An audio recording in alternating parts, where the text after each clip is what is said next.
Well, sir, it's late afternoon as we approach the small house halfway up in the next block now.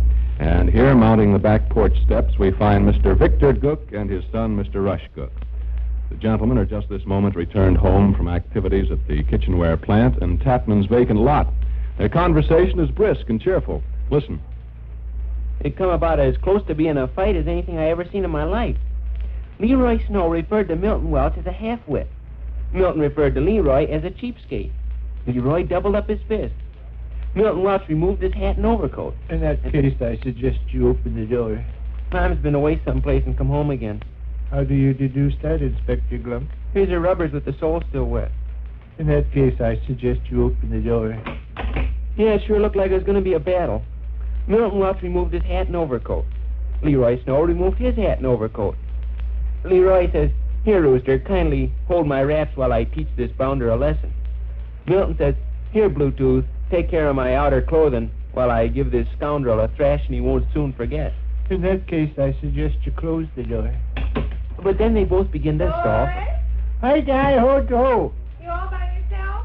No, I got a fella with me. Rush Gook or some name like that. I'm upstairs. Be right down. Precede me to the living room, Stone Bruise. We look over the pile of important letters, telegrams, and transoceanic cables that arrived during our absence. Before they got through, they had almost all their clothes off. I don't follow your train of thought. They're still talking about Leroy Snow and Milton Welch. Oh. Neither one of them actually wanted to fight, see?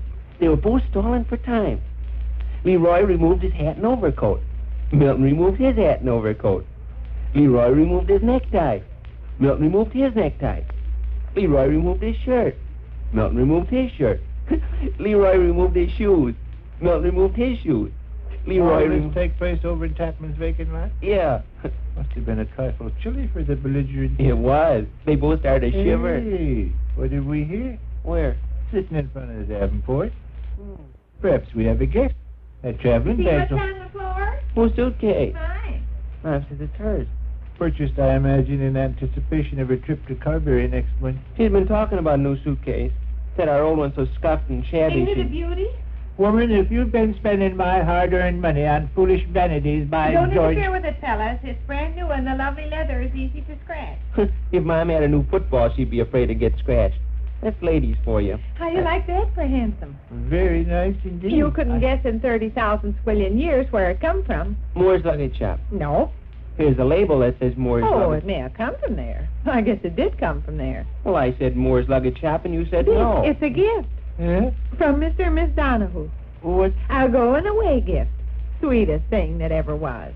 She brought it over about an hour ago, and I haven't been able to get my breath since. The idea, I suppose, Examine it once. It's expensive. If it didn't cost $18, $19, $20, I'm not 3 feet high. I've been noticing. Here, let me them. show you.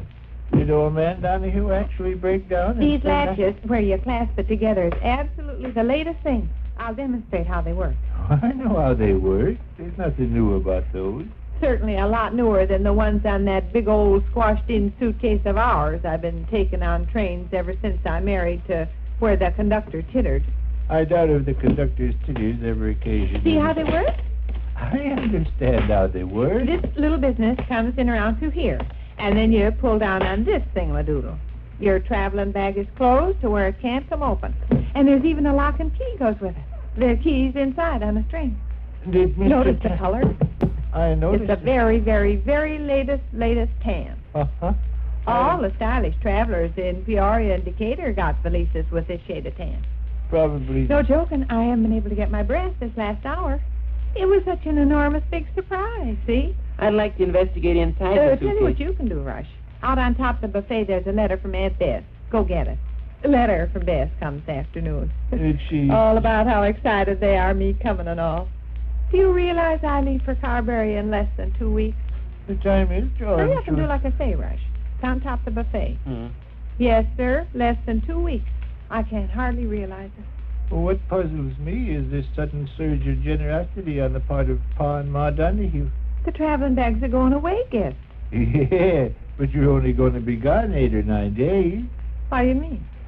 If I strolled over to East Oakland Avenue to buy a cigar, I wouldn't expect my friends to shower me with presents to console me during my long journey. I'd only You be... got it all twisted around. Have I? It's them that's going away, the Donahues. They're moving the first of the month. This traveling bag is a token of love and appreciation for me being a neighbor they've been fond of all these years. Oh, so that's the way of it. That's the way of it. And did you ever hear of anything sweeter in your life? Ma Donahue's always had a heart like a tub of jelly. I know. I always liked those. $18, $19, $20 this must have cost, at least. And you appreciate how they are with their pennies. Why, both of them squeeze their nickels till the eagles squawk. I know as sure as I'm standing here. What do you want? Here's Aunt Bess's letter off in the buffet. Well, You take it sent out of the envelope. Yes, sir, $18, $19, $20. This is the case of the cart before the horse. What? Well, generally it's the people that go away that receive the going-away gifts. Here, Donahues are the ones that's going away, and they're giving the going-away gift. I know it.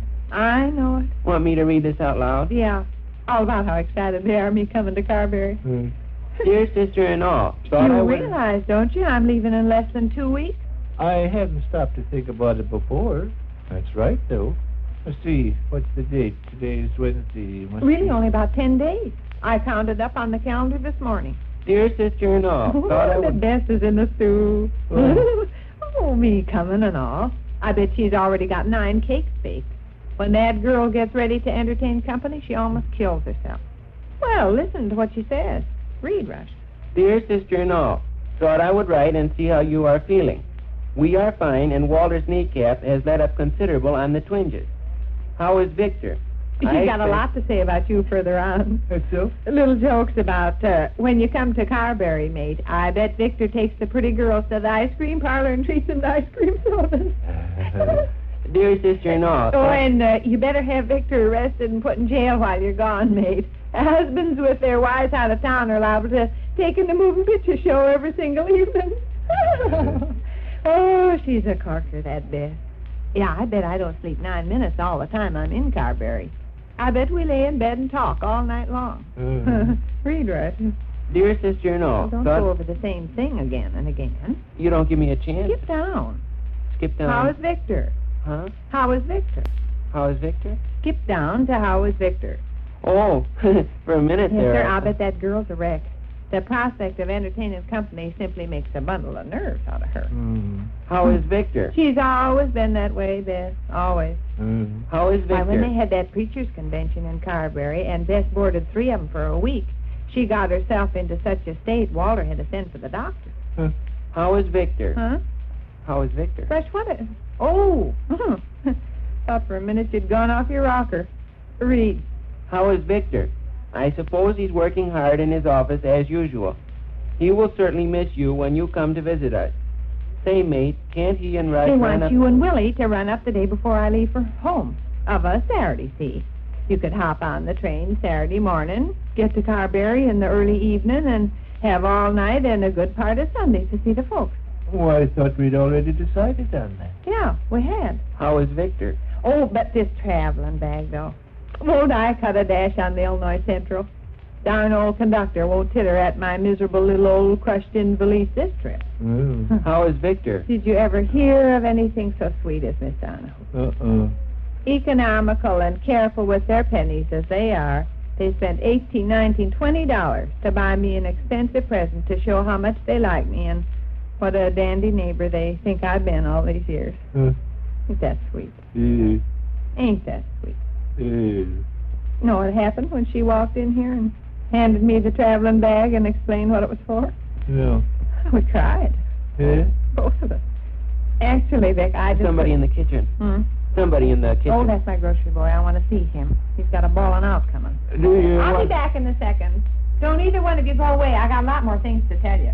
Okay. And don't interfere with that traveling bag. The lovely leather's liable to get scratched. Well, Well, Mom's going to Carberry. yeah. I was going to Carberry.